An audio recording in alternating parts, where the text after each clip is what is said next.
maintenant? Il y a deux sujets. Il y a un sujet qui est politique, il y a un sujet qui est économique. En fait, sur le sujet politique, je pense qu'il a tort de le faire dans la mesure où ça a été rappelé dans votre documentaire. C'est qu'en fait, il est au début du conclave, il avait promis de faire un conclave notamment pour s'attirer les bonnes grâces du Parti socialiste en vue de ne pas être censuré. Et le fait qu'il ferme déjà une porte alors même que les partenaires sociaux viennent de commencer à négocier n'est pas une bonne idée et surtout n'est pas une bonne image. Ensuite, après, pourquoi est-ce qu'il peut permettre de le faire sur le plan politique? Tout simplement en raison de la situation internationale. Aujourd'hui, on imagine mal les oppositions s'allier, même si certaines d'entre elles aimeraient faire tomber François Bayrou, mais faire tomber le gouvernement en raison du contexte international qui a créé une forme d'angoisse vis-à-vis d'une grande partie des Français qui sont inquiets et de Donald Trump et de l'avancée russe en Ukraine. Donc cette situation fait qu'en fait, il est très difficilement censurable. Ensuite, après, dernier point, c'est la situation économique. C'est-à-dire qu'il y a deux sujets qui sont très importants sur le plan économique. Le premier, c'est que la Cour des comptes a annoncé que même en maintenant la retraite à 64 ans, donc la réforme Macron et Borne de 2023, on aurait 15 milliards d'euros de déficit en 2035 et 30 milliards d'euros de déficit en 2045, pardon.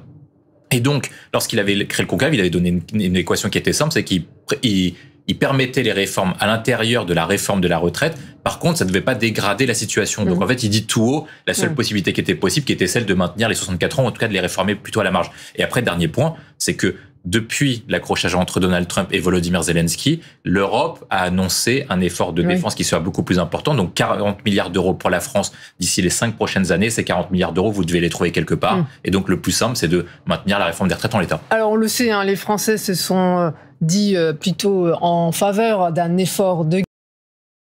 Il y a plusieurs sondages pour l'instant qui ont été effectués il y a une semaine, si je ne me trompe pas. Le premier point, c'était est-ce que vous êtes pour augmenter le budget de la défense? 66% des Français sont favorables à une augmentation du budget de la dépense. Deuxième question qui est posée, est-ce que vous êtes favorable à davantage d'impôts pour financer l'effort de défense? Donc là, c'est non, c'est très inférieur.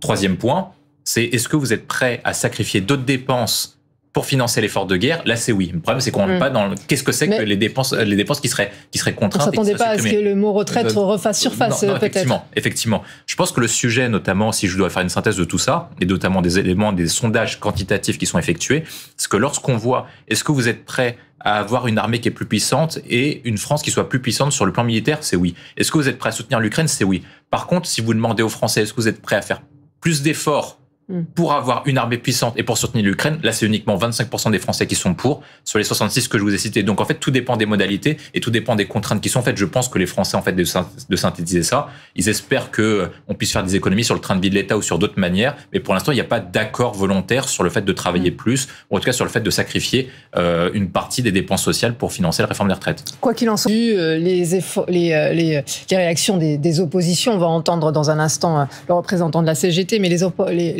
réactions des oppositions sont virulentes. Le bal des faux culs pour Éric Coquerel, c'est pour Jean-Luc Mélenchon un foutage de gueule. On mâche pas ses mots, c'est clair. Forcément, l'épée de Damoclès de la censure est de nouveau de retour. Oui, mais en fait, tout dépend qui s'exprime. Là, pour l'instant, vous avez cité des personnes qui font partie de la France insoumise et qui avaient déjà voté la censure. La question, c'est est-ce que des personnes qui n'avaient pas voté la censure en février dernier vont maintenant voter la censure? Le Parti socialiste. Donc là, on attend le Parti socialiste et surtout le Rassemblement national qui doit faire face à une actualité judiciaire qui va être importante à la fin du mois. Donc pour l'instant, tant qu'on ne connaît pas les deux positions, on peut pas Maurice Vallaud a parlé de trahison. De trahison, mais la question, c'est est-ce qu'il est prêt vraiment à appuyer sur le bouton de la censure au regard des échéances qu'il doit affronter, notamment le congrès du Parti socialiste, alors qu'il doit incarner l'aile opposée à Olivier Faure, donc une aile qui est censée être plus modérée, censée être plus proche du centre que celle portée par l'actuel premier secrétaire du Parti socialiste. Donc c'est vraiment cette question-là qui est posée. Je pense qu'ensuite, après, l'autre question, c'est que François Bayrou, en fait, dit tout haut ce qui était prévu et qu'en fait, il y avait très peu de solutions qui étaient possibles à l'issue de ce conclave. Maintenant, est-ce qu'il était habile de pouvoir l'aborder maintenant? Il fallait pas attendre davantage en avril ou en mai, le temps que le conclave ait fait son effet et qu'il puisse aboutir sur ce qu'il avait prévu, donc c'est-à-dire un échec des négociations entre les représentants des salariés et des patrons, ça aurait été, je pense, la solution la plus adéquate. Alors, et comme je vous le disais, on va entendre la réaction de la CGT. Officielle pour la commission parlementaire. Oui, le sujet, c'est qu'en fait, sur François Bayrou, il y a deux affaires au sein de l'affaire Betterham. Il y a une affaire sur l'affaire en elle-même. Il y a deux parties dedans. Il y a une partie qui est avant, lorsqu'il était ministre en 96. Il y a une partie où il était plus ministre en 98. Le sujet pour François Bayrou, c'est même pas le fond de l'affaire, parce qu'aujourd'hui, il y a prescription sur une partie des faits. Le point, c'est est-ce qu'il a menti à la représentation nationale ou pas lorsqu'il s'est exprimé pour la première fois à ce sujet en répondant à la question de Paul Vannier, qui est député de la France Insoumise, lorsqu'on lui pose une question sur l'affaire Betaram.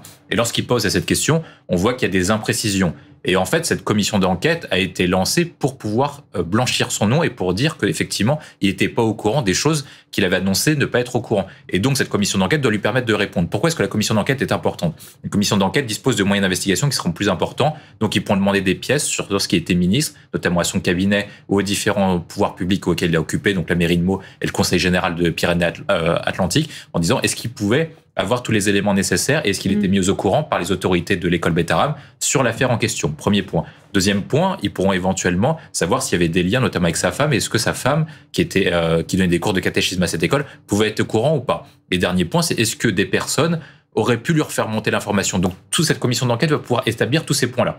Deuxième point, c'est que lorsque vous entrez dans une commission d'enquête, vous devez promettre de dire la vérité avec la vérité. Donc, si vous mentez en commission d'enquête, vous risquez un parjour qui est possible et qui est traduisible en politique pénale, donc qui pourrait être amené devant la justice. Et donc, c'est tous ces points-là sur lesquels il doit être amené pour savoir si effectivement François Bayrou a menti ou pas à la représentation nationale. Et c'est ça qui pourrait déterminer son avenir politique, parce que s'il a menti, il risque de subir le même destin que Jérôme Cahuzac. Il faut se rappeler qu'il avait menti sur l'affaire de son compte en Suisse, notamment devant la représentation nationale, et qui avait dû démissionner à l'époque de son poste de ministre du budget. Et après, dernier point, je pense que c'est ça qui est important, c'est qu'en fait, François Bayrou l'utilise aussi et se dit qu'il est prêt à s'y rendre pour dire, je pense d'un point de vue communication, regardez, comme je suis certain de mon affaire, et ben je suis prêt à répondre à toutes les questions, et donc il essaie de blanchir son nom afin de ne pas être, pénalisé par uniquement l'affaire Betaram en vue des prochaines actions qu'il doit mener, qui sont quand même marquées sur et la réforme des retraites et sur l'effort de guerre.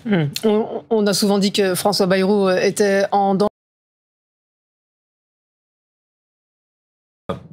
Alors, s'il a menti, je pense qu'il va être très difficile pour lui de se maintenir en poste de manière durable, même de manière à plus ou moins long terme. C'est-à-dire parce qu'il a menti devant la représentation nationale et les députés, quand même, qui sont investis d'une certaine mission, ne peuvent pas accepter que François Bayrou ait menti devant la représentation nationale, en tout cas devant les représentants. Par contre, il a eu le bénéfice de deux avantages qui sont structurellement très forts. C'est le fait que le Parti socialiste soit en congrès et ait changé de position pour s'écarter de la France insoumise et donc ne veut plus censurer le gouvernement Bayrou, même s'ils promettent de déposer une motion de censure. Autre point très important, c'est le contexte international. On voit qu'il y a eu un avant et un après accrochage entre Volodymyr Zelensky et Donald Trump, comme il y a eu un avant et un après Covid. Donc c'est possible que sur un ensemble de sujets, comme sur l'opinion de François Bayrou, comme sur l'opinion d'Emmanuel Macron, ou comme sur la politique économique, les Français aient véritablement changé d'avis, comme s'ils avaient subi un grand choc. William Tay, politologue et président du groupe Réflexion.